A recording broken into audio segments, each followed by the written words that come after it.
चलिए जी बताएं मुझे जल्दी से, what do you mean by tax? कौन बताएगा? Ma'am roll number 8। Roll number 8 Nitish, बोलिए बेटा। Ma'am tax are the compulsory collection of money by the government for public. ठीक है जी, और कुछ? मैम जो टैक्स गवर्नमेंट द्वारा कलेक्ट किया जाता है उसको गवर्नमेंट वेलफेयर के लिए करती है मैम, सोसाइटी के। हाँ जी बिल्कुल, टाइप्स ऑफ टैक्सेस बताएं। मैम टैक्स 2 टाइप्स के होता है, direct tax, indirect tax.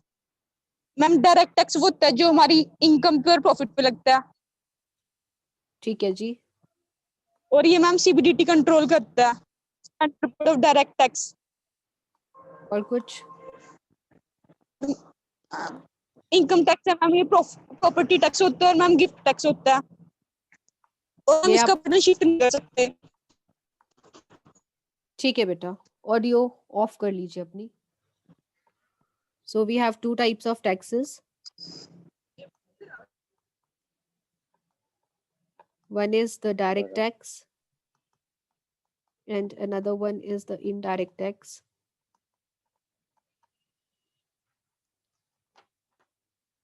Direct tax is levied on, this is levied on income and profit. Audio please अपना ऑडियो ऑफ कर लीजिए।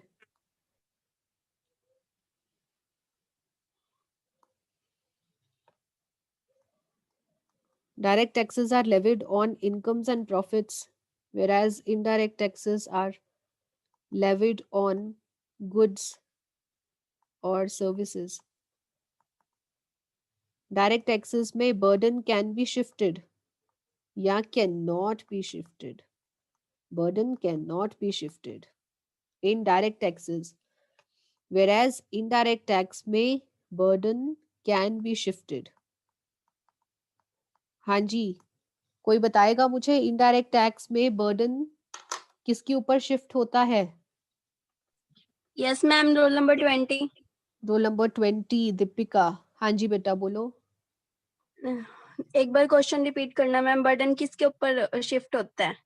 हाँ, बर्डन डायरेक्ट किसके ऊपर जो शिफ्ट एंड होता है? कंज्यूमर होता है वो टैक्स फर्स्टली इंटरमीडियरी को टैक्स वो करता है, उसके बाद शॉपकीपर जो फाइनली इंटरमीडियरी के ऊपर टैक्स लग के वो फाइनली शॉपकीपर के पास जाता है। आफ्टर दैट शॉपकीपर उसको कंज्यूमर को देता है सारे, जब उसके ऊपर टैक्स लग जाते हैं। That means the burden is shifted in this case to the customer. Yes ma'am. Examples बताओ बेटा। Ma'am yes 44। Ma'am, like GST. Example आप बता रहे जीएसटी हैं? लगता है जैसे कई बार जीएसटी कई बार हम कोई दुकान से कुछ भी परचेज करते हैं तो उसके ऊपर हम देखते हैं कि वहां पे रेट्स कई बार लिखे होते हैं किसी किसी चीज के ऊपर कि इतना परसेंट है, इतना परसेंट है, तो वो ऑलरेडी अलग अलग पार्ट्स में आगे जैसे इंटरमीडियरीज के पास जाता है तो वो हर जगह से वो टैक्स लगा हुआ आता है डायरेक्ट कंज्यूमर के पास। बीच में इंटरमीडियरी होते हैं, शॉपकीपर होते हैं, उन सब से। डायरेक्ट टैक्स के एग्जाम्पल्स बताइए। डायरेक्ट टैक्स के एग्जाम्पल्स हैं income tax, gift tax, property tax etcetera. Administration कौन देखता है? Administration authority, authorities central board बताइए। Of, yes ma'am, central board of direct tax. And indirect tax में? इनडायरेक्ट टैक्स में CBIC, central board of indirect tax and customs. ठीक है जी एकदम। इनकम टैक्स लॉ का लॉ के कंपोनेंट्स बता सकते हैं आप? Ma'am Riya roll number 80। अभी बच्चे दीपिका की टर्न ओवर नहीं हुई है।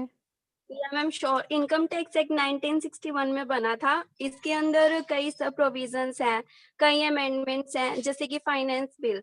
फाइनेंस बिल इज दैट कि वो फर्स्टली पार्लियामेंट में जाता है, पार्लियामेंट एज लोकसभा, राज्यसभा, उसके बाद उसके ऊपर प्रेसिडेंट के साइन होते हैं। After that it is known as income tax, sorry, finance act. also income tax rules come under this. जो इनकम टैक्स रूल्स होते हैं जो प्रोविजन को पूरा करने के लिए बनाए जाते हैं और इनको भी फ्रेम करता है central board of direct tax. ठीक है Deepika, finance Deepika Okay, ma'am. Audio off कर लीजिए। रिया कंटिन्यू करो बेटा। मैम इनकम टैक्स रूल्स होते हैं जो सीबीडीटी फ्रेम करता है, central board of direct taxes. ठीक है जी।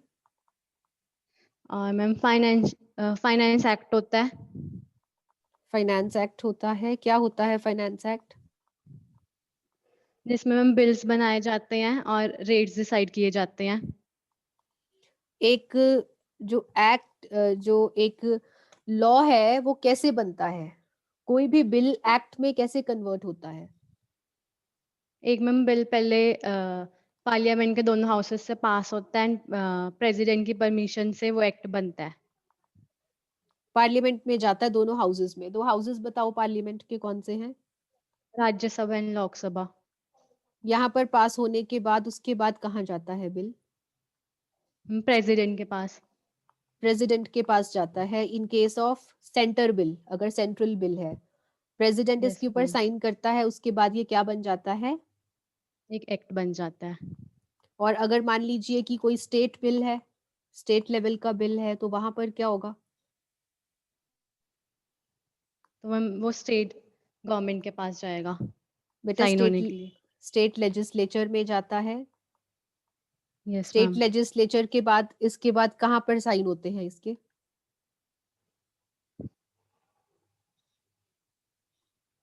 स्टेट लेजिस्लेचर में पास होने के बाद वो किसके पास जाता है सिग्नेचर्स के लिए? एक स्टेट में साइनिंग अथॉरिटी कौन होता है? उसके बाद वो एक्ट बन जाता है।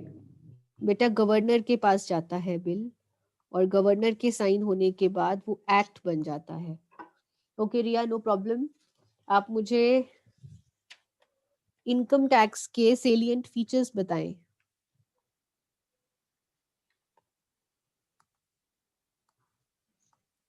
Features of income tax act. It includes a person. It includes a person. Income tax की क्या विशेषताएं हैं? Roll number 50। Ma'am roll number 5। Ma'am roll number 47। Okay Riya, मैं आपके मार्क्स अभी पेंडिंग रख रही हूँ, आप दोबारा टेस्ट दे सकते हैं। Roll number 5 Ishant, go ahead बच्चे। मैम फर्स्ट ऑफ ऑल तो ये एक क्या बोलते हैं इसको, सेंट्रल टैक्स है। एंड देन हम इसको डायरेक्ट टैक्स भी कह सकते हैं, क्योंकि ये हमारी इनकम पे डायरेक्ट लगता है। देन इसका नेक्स्ट पॉइंट है टैक्स ऑन टैक्सेबल इनकम। ये खाली टैक्सेबल जो हमारी इनकम होगी उसी पे टैक्स लगेगा। देन हमारा इसके जो एक और फीचर है दैट इज प्रोग्रेसिव रेट पे लगेगा जो इसका टैक्स होगा। मतलब जैसे जैसे हमारी इनकम बढ़ेगी वैसे वैसे हमारा टैक्स भी बढ़ेगा। ठीक है जी, और कुछ? That's it ma'am. Central tax क्यों है ये? इनकम टैक्स को आप सेंट्रल टैक्स क्यों कहते हैं?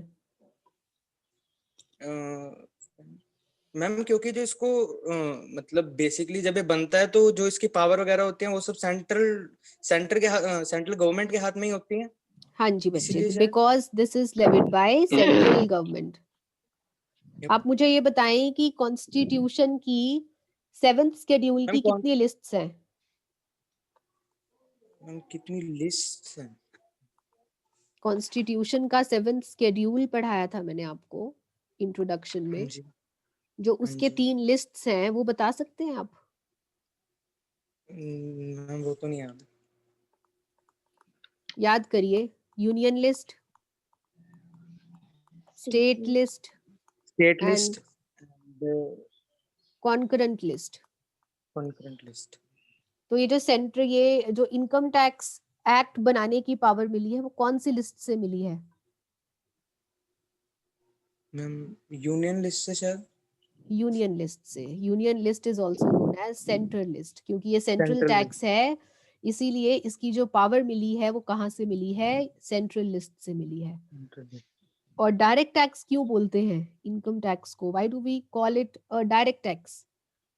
मैम कॉज ये पर्सन के ऊपर डायरेक्टली जो उसकी इनकम होगी उसी पे लगता है। इसको हम शिफ्ट नहीं कर सकते। That's why because we it's call it direct tax. हाँ जी, बिकॉज इसका बर्डन शिफ्ट नहीं किया जा सकता, कैन नॉट बी शिफ्टेड। ठीक है ईशांत, टैक्सेबल इनकम का कंसेप्ट बताएंगे, व्हाट इज टैक्सेबल इनकम? क्या ma'am, please repeat. Taxable income क्या होती है आपकी? टैक्सेबल इनकम मैम, जो मतलब जो सारे हमारे जो बेसिक से खर्चे होते हैं लेस करने के बाद, या जो हमारे पास इनकम कह लो कि या तो प्रॉफिट बचता है या जो वो इनकम होगी उसको हम टैक्सेबल इनकम कह सकते हैं। पांचों हेड्स के अंडर जो इनकम आती है, अगर उसमें से हम डिडक्शंस माइनस कर दें, that is known as taxable income. ठीक है ईशांत, ऑडियो ऑफ कर लीजिए। Thank you. हाँ जी, फीचर्स के और पॉइंट्स कौन बताएगा? Ma'am roll number 47। Roll number 47 Shivani.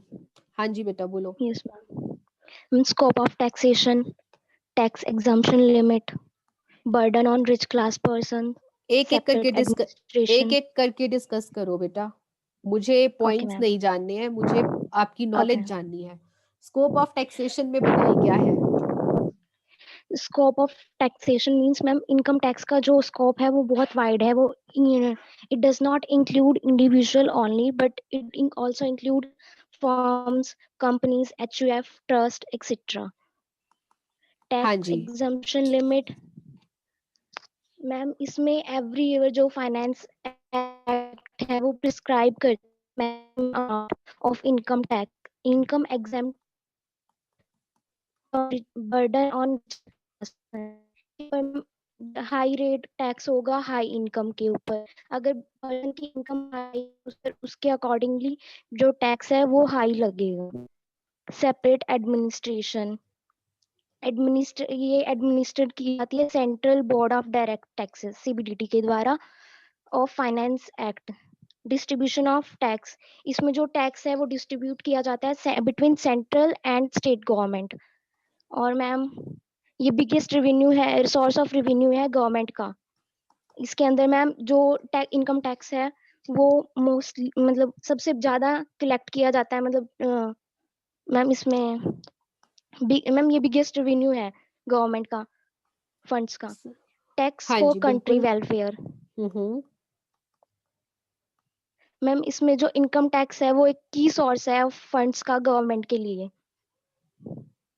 What is country welfare? Country welfare क्या होता है? मैम कंट्री वेलफेयर के अंदर मैम जो गवर्नमेंट है वो फंड्स यूज करती है इनकम टैक्स के थ्रू, जो हमसे कलेक्ट करती है फंड्स यूज करती है पब्लिक के वेलफेयर के लिए, हाँ जी या बिल्कुल गुड्स एंड ठीक। सर्विसेज प्रोवाइड करती है। ठीक है बच्चे, Shivani good, audio okay of कर मैम। लीजिए। The next question is the definition of person. Number 50. Ma'am role 89। Number roll number 2। Okay, हम लेते हैं रोल नंबर 89 साहिल को। साहिल सबसे पहले आप मैम मुझे सेक्शन बताइए पर्सन का। मैम इसका सेक्शन 2 और 31 सब सेक्शन। सेक्शन 231 है, हाँ जी बताएं। मैम इसमें तो एक एक व्यक्ति होता है जो मेल और फीमेल आते हैं उसमें, ठीक है मैम। उसे और क्या मैम बोलते हैं? मैम एक इंडिविजुअल। इंडिविजुअल। इंडिविजुअल का मतलब क्या है?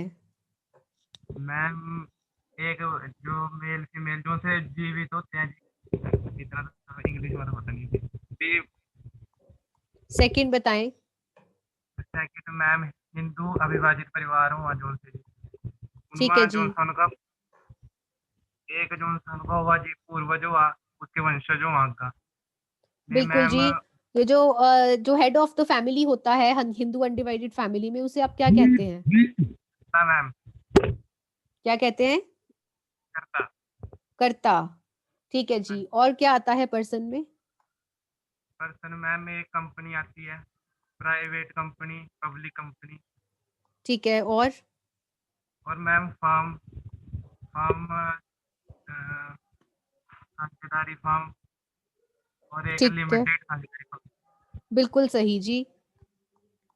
और unlimited ma'am partnership and limited liability partnership. और मैम एक व्यक्तियों का संघ, समूह और एक संघ मैम। ये पॉइंट रिपीट करिए बेटा, आपकी आवाज क्लियर नहीं है। मैम एक तो व्यक्तियों का संघ होता है और एक व्यक्तियों का समूह होता है। बिल्कुल जी। मैम व्यक्तियों के संघ में तो जैसे कंपनियां मिलती हैं आपस में, किसी के साथ वो करती हैं, किसी पर्सन के साथ ठीक है जी। संघ बनाए। और जो से मैम व्यक्तियों का समूह होता है उसमें पर्सन मिलके कुछ वो करते हैं। ठीक है, एओपी एंड बीओआई की बात कर रहे हैं आप। नेक्स्ट बताएं। मैम स्थानीय सत्ता, इसमें मैम नगर पालिका, जिला पंचायत, ये सब आते हैं मैम। एकदम सही बता रहे हैं आप। And last is? Ma'am last न्यायिक, कृत्रिम न्यायिका मैम। ठीक है जी। क्या क्या आता है इसमें, एग्जाम्पल बताएं मैम कुछ। भगवान के मंदिर होते हैं या फिर ट्रस्ट टूस्ट होते हैं, वो आते हैं मैम। ठीक है बेटा, एकदम सही साहिल। अ, और कुछ? एक और क्वेश्चन आपसे पूछूंगी मैं। हाँ जी। आपको टैक्स स्लैब्स आते हैं? टैक्स लैब मैम, हाँ वो बेटा। टाइम शायद कितनी उस पे वो लगेगा, टैक्स लगेगा। हाँ जी बिल्कुल बेटा। 2.5 लाख पे तो वो नील लगेगा मैम, कुछ नहीं लगेगा अच्छा, ये मैम। किसके लिए है? पहले उम्र बताइए, किस उम्र की बात कर रहे हैं आप? पर्सन के लिए कौन सा पर्सन, पर्सन या इंडिविजुअल? Individual ma'am. इंडिविजुअल जिसकी उम्र क्या है? मैम उसकी 7 साल से कम है शायद। शायद मत बोलो बेटा। 7 साल से कम ही है मैम। 60 साल से कम ही है मैम। ठीक है जी, तो 60 साल से कम उम्र के व्यक्ति के लिए बताएं टैक्स स्लैब क्या है। मैम 2.5 लाख पे तो नील है, कुछ भी नहीं है। अच्छा जी। 2.5 लाख से 5 लाख पे मैम 10% है ना, 5%, 5%। आगे रजिस्टर रखा है ना आपने अपने? तो मैम हाँ तो और मैम 5 से 10 के पास 20 है, और 10 लाख से ऊपर मैम 30 है। अरे कमाल हो गई साहिल आज तो तुम्हारी। पहली बार बता रहा हूँ, मैंने बताया नहीं पहले, किसी को पहले मैंने। ठीक है बेटा, तूने एकदम सही आंसर्स करे हैं सारे। वेल मैम और डन। कुछ? दोबारा पूछूंगे कुछ कभी, अभी इतना बहुत ठीक है है, बेटा। बाकियों की टर्न ले आते हैं अब। Okay ma'am. Okay, your next question is, चलिए पहले स्लैब्स रेट्स ही डिस्कस कर लेते हैं। तो आप मुझे ये बताएं कि जो सीनियर सिटीजन है उसके स्लैब रेट्स क्या हैं? मैम 44। 44 नंबर Indu. 44 Indu. Okay Indu, tell me.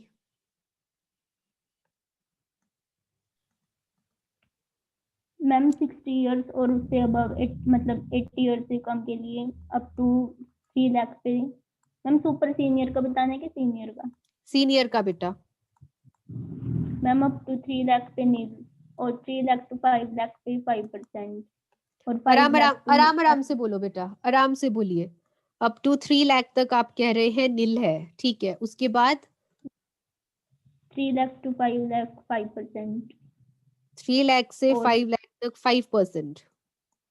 5 lakh to 10 lakh 20%, और ठीक है। 10 लाख से 30%।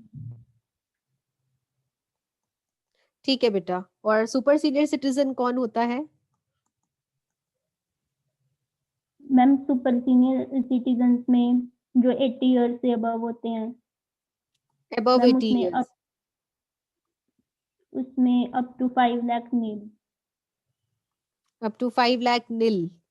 ठीक है जी। और 5 लाख टू 10 लाख 20%, 5 लाख टू 10 लाख 20%। हाँ जी एकदम सही। और 10 लाख से ऊपर है जो 30%।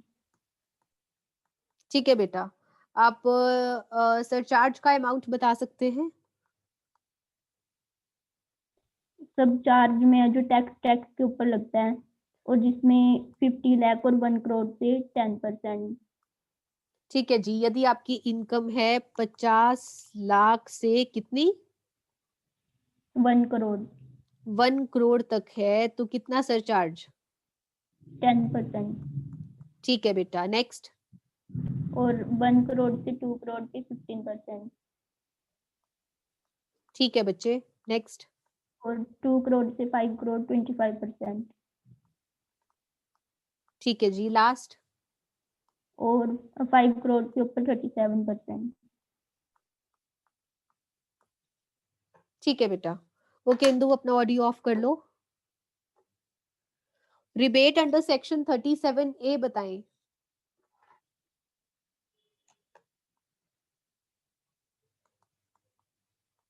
Rebate under section 87A.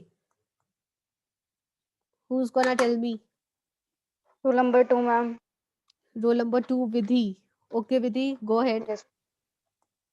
Ma'am rebate 5 lakh की इनकम तक लगती है। इसकी अमाउंट होती है 12,500 और 100% tax whichever is lower. आप बता रहे हैं कंडीशंस। सबसे पहले आपने बोला कि अगर आपकी इनकम 5 लाख तक 5 है तो lakhs आपको रिबेट मिल जाएगी। सेकंड? यस मैम, इसकी अमाउंट होती है 12,500 और 100% of tax whichever is lower. और 100% of tax whichever is lower. Okay जी। Yes ma'am. और तीसरी कंडीशन क्या है?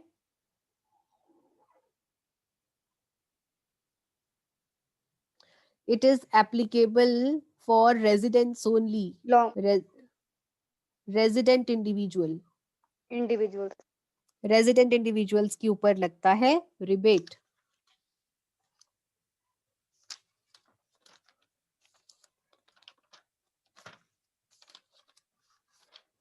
ठीक है बेटा। असेसमेंट ईयर और प्रीवियस ईयर में क्या डिफरेंस है? असेसमेंट ईयर मैम वो ईयर होता है जिसमें इनकम के ऊपर टैक्स पे किया जाता है, और प्रीवियस ईयर वो ईयर होता है जिसमें इनकम अर्न की जाती है। Previous year in which income is earned. Example बता दीजिए एक। For example in the year 2019-20 we earn the income. Okay जी, so 1920 is what? Previous year. This is previous year. Okay. For this, what is the assessment year? It will be in 2021. 2021 is the assessment year. ठीक है बेटा। कुछ exceptions बताएं जहां पर income is assessed in the same year. For the shipping business, shipping living- business. quote, yes ma'am. Shipping business के provisions बताइए। सबसे पहले तो सेक्शन बताइए। Shipping business of any individual और shipping business of non resident. Shipping business of non-resident, section बता सकते हैं इसका? 87. सेक्शन 87। ओके जी, आपको सेक्शन याद नहीं है। सो जहां पर सेक्शन याद नहीं होता विधि, वहां पे बेटा आपको Yes. गलत सेक्शन कोट नहीं करना, ठीक है? Okay ma'am. सेक्शन है 172। हाँ जी, इसके अंदर क्या है बताएं। मैम एक पर्सन अगर पोर्ट को लीव करा बिफोर द असेसमेंट ईयर, तो हाँ जो जी, उसने इनकम अर्न करी है उसका 7.5% टैक्सेबल होगा with in the previous year में। जब वो इंडियन पोर्ट से शिप लीव करेगा तो उसको साथ तो की उसकी साथ इनकम टैक्स पे करना पड़ेगा पे करना पड़ेगा। और उसकी इनकम मानी जाएगी 7.5% of what? 7.5% of the income earn of the 7.5% of the carriage बेटा। राइट कैरेज वॉट एवर ही अर्न। ठीक है बच्चे, एकदम। और for the AOP BOI which is made for a particular purpose. हाँ जी, बोलिए।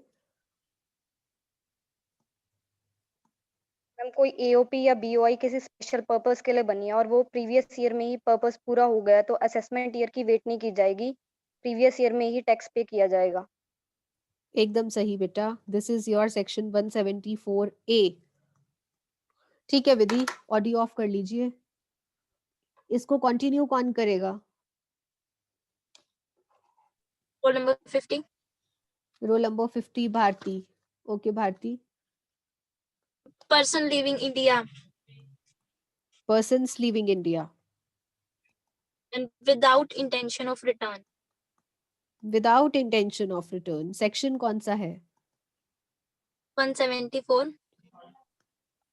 174. Okay, क्या है इसमें? मैम इसमें अगर उसने ईयर के बीच में ही लीव कर दिया इंडिया को और उसका वापस आने का कोई मोटिव नहीं है, कोई इंटेंशन नहीं है, तो वो उसी ईयर में प्रीवियस ईयर में ही अपना टैक्स जो है मतलब ये हो जाएगा, एक्सेप्शन आ जाएगा, प्रीवियस ईयर में उसे करना पड़ेगा टैक्स ठीक है पे। बेटा. और कुछ? और मैम प्रॉपर्टी को ट्रांसफर करना avoid to avoid the tax. हाँ जी, सेक्शन बताइए. मैम 175। सेक्शन 175 क्या कहता है ये सेक्शन? मैम अगर कोई बिजनेस या कोई लैंड कोई भी सेल या ट्रांसफर कर रहा है पर्सन टैक्स से अवॉइड होने के लिए, हाँ जी. तो मैम प्रीवियस ईयर में ही उसको करना पड़ेगा टैक्स पे। ठीक है जी. लास्ट पॉइंट बता दीजिए. Discontinued business. हाँ जी. डिसकंटिन्यूड बिजनेस में मैम बिजनेस क्लोज कर दिया उसने बीच में ही। साल खत्म होने से पहले बिजनेस क्लोज हो गया. हाँ जी. यस मैम, तो उसे उसी ईयर में प्रीवियस ईयर में ही करना पड़ेगा टैक्सेबल। ठीक है सेक्शन बेटा. 170। ओके भारती, ऑडियो ऑफ कर लीजिए. The next question is the concept of tax evasion. Madam 35. Roll number 35. 35 is विशाल. हाँ जी विशाल बताएं. मैम टैक्स इविजन बताना है ना? हाँ जी बेटा. मैम टैक्स इविजन में ना जैसे कोई कंपनी है, मतलब कि वह अपना ना वैसे कर चोरी करती है, मतलब कि अपने खर्चे कम दिखाती है, अभी खर्चे ज्यादा दिखाती है टैक्स के बचने के लिए।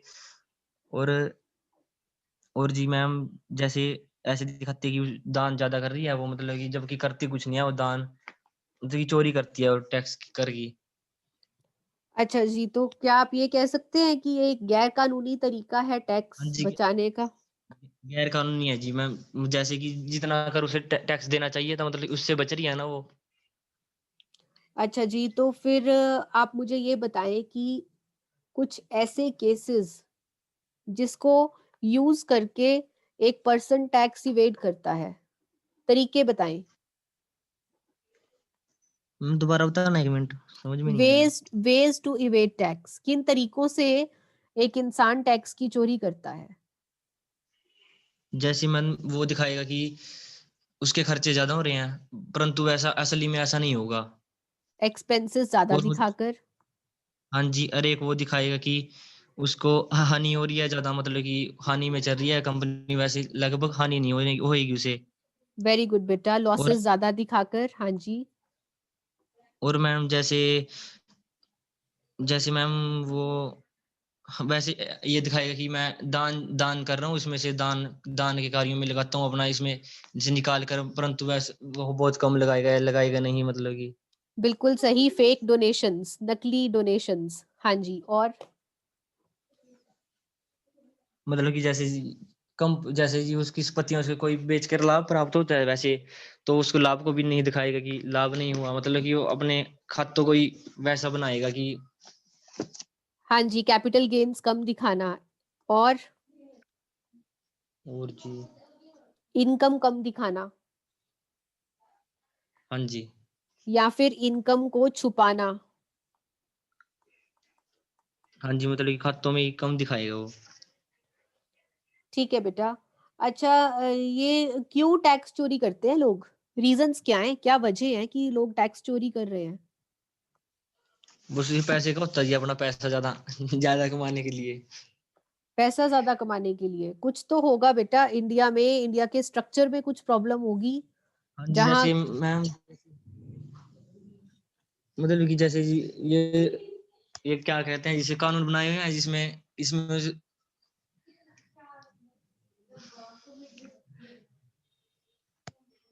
घबराओ मत विशाल, आराम से कूल माइंड होके बताओ. बोलने नहीं जा रहे मैडम जी।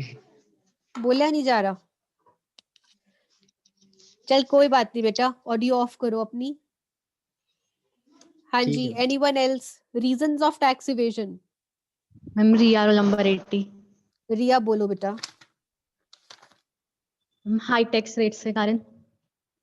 टैक्स रेट्स हाई है, ठीक है। Complicated procedure. हाँ जी, प्रोसीजर्स कॉम्प्लिकेटेड हैं। Due to changes in tax policies. ठीक है जी। Complex tax laws. Complex tax laws. Lack of knowledge. Lack of knowledge, जानकारी की कमी है लोगों में। हाँ जी। Bribery. What is bribery? Ma'am रिश्वत वगैरह लेना जैसे। रिश्वतखोरी, हाँ जी। और मैम फाइन्स और पेनल्टीज ना होना ज्यादा फाइन्स एंड उससे। पेनल्टीज बहुत ज्यादा नहीं है। हाँ जी, ठीक है। बस मैम यही थे। ठीक है बेटा रिया, ऑडियो ऑफ कर लीजिए। ओके ठीक मैम। है, अब जो स्टूडेंट्स रह गए हैं उनका जो ओरल टेस्ट है वो नेक्स्ट सेशन में कंटिन्यू हो जाएगा, जब हम आपका चैप्टर 2 का टेस्ट कंडक्ट करेंगे, residential status and incidents of tax. So अपनी सेकंड चैप्टर की जो प्रिपरेशन है वो स्टार्ट कर दीजिए। तो जैसे ही आपका नेक्स्ट चैप्टर जो है वो ओवर होगा, वैसे ही आपका सेकंड चैप्टर का टेस्ट कंडक्ट किया जाएगा और जो बाकी स्टूडेंट्स हैं वो उसमें कवर हो जाएंगे। So that's all for today. किसी की अटेंडेंस रहती है तो चैट बॉक्स में मार्क कर दीजिए।